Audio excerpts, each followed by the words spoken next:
Halo Sobat Mania, kembali lagi di BRC Official. Ada kabar menarik nih mengenai pelatih PSM Bernardo Tavares, membandingkan komposisi pemainnya dengan skuad Persis Solo yang menjadi lawannya, dalam matchday kedua grup A Piala Presiden 2024. Bernardo menilai tim Laskar Sam Bernyawa lebih siap, dengan komposisi pemain yang tidak banyak berubah dari musim lalu.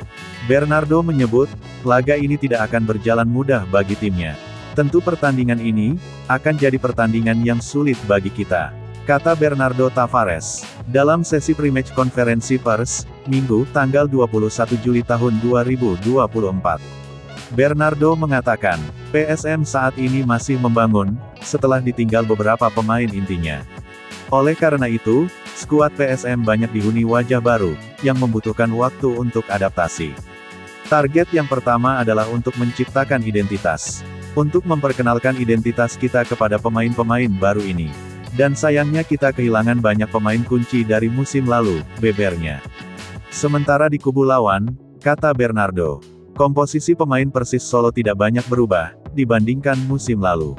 Pelatih asal Portugal itu mengatakan, Persis Solo hanya kehilangan satu pemain andalannya, yakni Alexis Mesidoro. Dibandingkan dengan Persis yang hanya kehilangan Mesidoro, mereka masih punya pemain-pemain lama mengisi skuad mereka, ujarnya.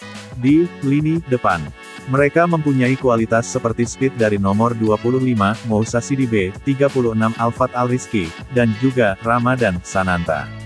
Mereka juga mempunyai kualitas yang bagus di barisan belakang mereka, dengan dua center back mereka, tambahnya.